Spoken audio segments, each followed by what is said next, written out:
जैसा कि आप लोगों को पता है कि 69th का बीपीएससी का विज्ञापन आ गया है। तो कुछ लोगों का ये कहना था कि सर आपने 8 मेंस लिख चुका है सिविल सर्विसेज का, तो इसके मैं इसी संदर्भ में इसे 2 भाग में समझने का प्रयास करेंगे हम लोग। पहले भाग में कि पीटी आपने 8 पीटी आपने कैसे पास किया। दूसरे भाग में हम लोग समझेंगे कि मेंस जो है क्यों नहीं क्लियर हो पाया। तो पहले भाग में हम लोग ये समझें कि पीटी कैसे हुआ। तो सबसे पहले जैसे कोई बच्चा होता है और तो क्या पढ़ाते हैं हम लोग, ए बी सी डी पढ़ाते हैं। मैथ पढ़ाना हो तो टेबल पढ़ाते हैं, पहाड़ा पढ़ाते हैं, काउंटिंग सिखाते हैं। उसी तरीके से जो फर्स्ट फेज है सिविल सर्विसेज का, अगर प्रिपरेशन करने के लिए आप जा रहे हैं, अपने आप को झोंक रहे हैं, तो उसका पहला फेज है आपका एनसीईआरटी को रीडिंग देना। जो एनसीईआरटी का जो है रीडिंग, मतलब कौन कौन से एनसीईआरटी को आप रीडिंग दीजिएगा, स्टडी कीजिएगा, तो वो आप अलग से उसका एक कौन कौन सा करेंट करना है तो अलग से वीडियो में हम उसको डाल देंगे। इसमें क्या है कि कैसे पढ़ें। तो सबसे पहली बात है कि सबसे अगर आप जा रहे हैं नए, अगर साइंस बैकग्राउंड के हैं तो आर्ट पढ़ना पड़ेगा, आर्ट बैकग्राउंड के हैं तो साइंस पढ़ना पड़ेगा। तो कुछ बातें आएगी जो आपके सिर के ऊपर से बाउंस कर जाएगा। तो करना क्या है, रीडिंग देना है, पेंसिल लेना है और पेंसिल से उस पर मतलब जो आपको इम्पोर्टेंट लगे आप पढ़ते चलिए, लाइन बाय लाइन। जो आपको इम्पोर्टेंट लगता है उसको अंडरलाइन करते चलें, पढ़ते चलिए, उसको अंडरलाइन करते चलिए। एक चैप्टर हमारा क्लियर हो गया।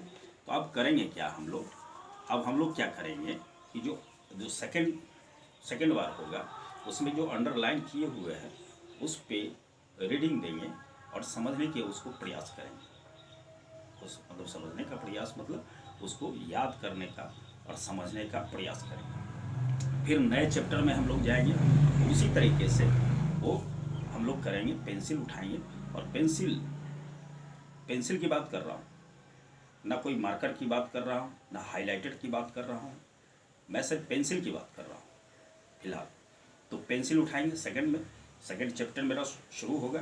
सेकंड चैप्टर में क्या करेंगे हम लोग, उसी पेंसिल को आपको जो मेन लगता है उसको अंडरलाइन कर दीजिए और फिर जब मैं इसी तरह से जो मेन लगता है उसको आपको अंडरलाइन कर दीजिए, लाइन बाय लाइन पढ़ते चलिए। जो आपको मेन लगता है उसको अंडरलाइन कर दीजिए और जब चैप्टर समाप्त हो जाएगा तो वही तरीका अपनाना है कि क्या करना है कि जो मेन आपका है वो उसको पढ़ना है और समझना है। जब हमारा 5 चैप्टर हो जाएगा तो फिर हम बैक आएंगे, फिर पेंसिल का इस्तेमाल करेंगे और उस पेंसिल से हम लोग फिर उस चैप्टर को पुनः हम पढ़ेंगे उसको और फिर देखेंगे कुछ नई चीज़ें जो इम्पोर्टेंट थी, जो नई चीज़ें थी मुझसे छूट गया था उसके, और उसको फिर अंडरलाइन करना है। कुछ नए चीज़ मिलेंगे आपको जो इम्पोर्टेंट है उसको अंडरलाइन करना है और अंडरलाइन करके इसी तरीके से जब चैप्टर हमारा समाप्त हो जाएगा तो फिर एक बार फिर जितना सारा अंडरलाइन है उसी दिन, अगर मान लिया जाए कि हम सुबह में ऐसा कर रहे हैं तो शाम के टाइम में या दोपहर के टाइम में, शाम या दोपहर के टाइम में हम लोग उसको जो अंडरलाइन किया हुआ है उसको समझने का और याद करने का प्रयास करेंगे। उसके बाद इसी तरह से हम लोग करते जाएंगे, 5 चैप्टर बना लेंगे, 5 चैप्टर कर लेंगे। ये 2 राउंड हुआ, मतलब इसी तरीके से। और लास्ट जो आपको 2-3 राउंड हो जाएगा इसी तरह से करते उसको बार बार पढ़ना है। इसी तरीके से पेंसिल उठाना, जो इम्पोर्टेंट लगेगा। अब लगेगा कि नहीं आप कोई इम्पोर्टेंट नहीं है, मैंने जो पहले किया था, जो इम्पोर्टेंट समझ करके पहले किया था वो बेकार की चीज़ थी, वो तो बेसिक है, कुछ उसमें था ही नहीं। आप 3-4 राउंड इस तरह से लगाएंगे तो पहले राउंड वाला जो आपने मेन पॉइंट्स किया था वो लगेगा कि आपको ये इम्पोर्टेंट था नहीं, लेकिन हमने इसको पेंसिल से अंडरलाइन कर दिया था।